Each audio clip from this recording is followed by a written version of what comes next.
Discord is now saying that all of its users are teens until they prove they aren't. That's right, if you want full access to Discord, you have to give up all your privacy.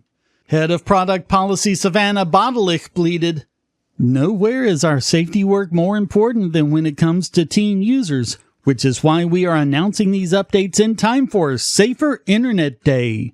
Rolling out Teen by Default settings globally builds on Discord's existing safety architecture, giving teens strong protection while allowing verified adults flexibility.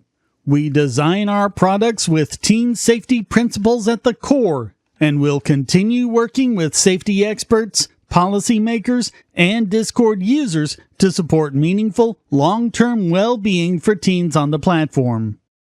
Yeah, safety from everything except the worst kind of cyber attack you can possibly suffer from.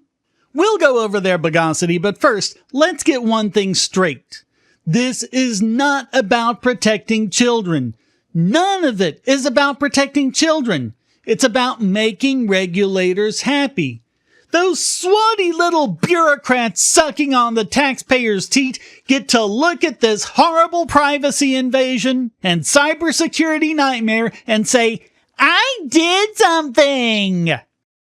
Scan your face, upload your government ID, give them all your identifying information. What could possibly go wrong? Except, we already covered how they just suffered a massive data breach that exposed the government IDs of 70,000 of their users.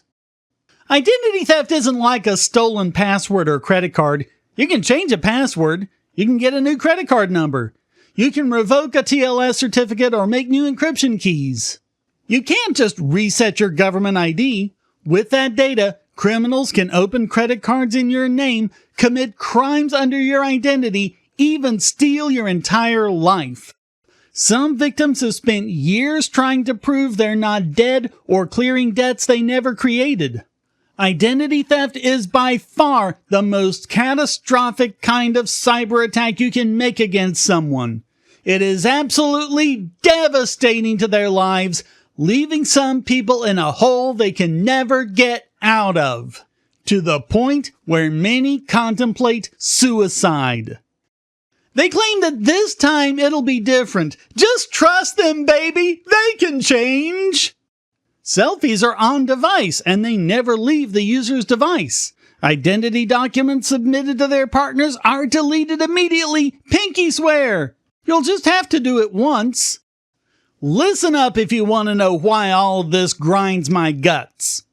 First off, there is no evidence whatsoever that this will make children safer. We've already seen that efficacy of these systems is low and are almost always easily bypassed. That results in a false sense of security, which is worse than no security at all. There's the chilling effect this will have on speech, how people will face the difficult choice of saying what's on their mind and giving up their private information to do so. It makes it far more difficult for children who suffer abuse to talk about it and seek help. And once again, slippery slope is not a fallacy. This could very easily lead as excuses for broader tracking, because when this doesn't work, and it won't, that'll just mean we need to do more of it. Just like it works with other privacy issues, or with gun control, or so many other issues we've covered. In fact, this very story is an example of this happening, because this sort of thing was just supposed to be about porn sites, remember? In fact, before then, it was just supposed to be about anti-money laundering.